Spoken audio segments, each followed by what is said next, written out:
Apprentice to the Masters, Adventures of a Western Mystic, Part 2, by Peter Mount Shasta.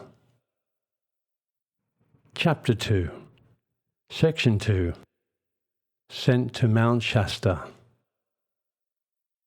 Inspired by this vision, I made a visit to Mount Shasta when I returned to the States and camped just below snow line in an open meadow, fasting and meditating in the hope of meeting a master, or at least of receiving guidance in a vision.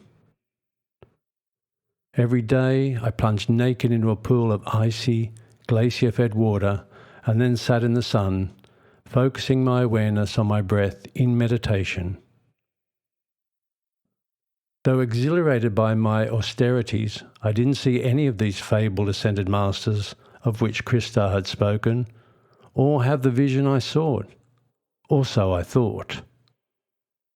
There was no flaming sword in the sky, accompanied by a booming voice telling me where to go and what to do. Nothing like Godfrey Ray King's meeting with Saint Germain on the slopes of the mountain that I had read about in Unveiled Mysteries. In my reading, I had learned that Saint Germain was not a saint in the Catholic tradition, but rather the name by which this great soul, a guiding force for the upliftment of humanity, chose to be known. He had appeared first during an earlier golden age, when people still remembered their God source, as the ruler of an advanced civilization that stretched across a lush and semi-tropical North Africa. But as people strayed from their consciousness of the inner God, Saint Germain and his family dissolved their physical bodies and withdrew back to the higher realms from which they had come, in order to allow humanity to pursue its chosen path of ego development and materialism.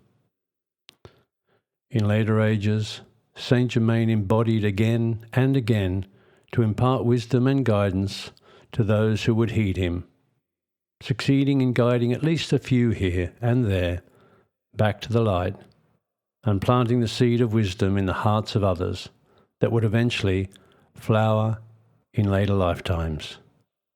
One of these incarnations was as Sir Francis Bacon, the secret son of Queen Elizabeth and the Earl of Leicester, rightful heir to the throne of England and the veiled author of the Shakespearean plays. Under King James I, Bacon was the guiding light overseeing the writing of the King James Bible. His literary efforts and later attempts to correct the debauched and corrupt monarchy were rewarded with false accusations and house arrest.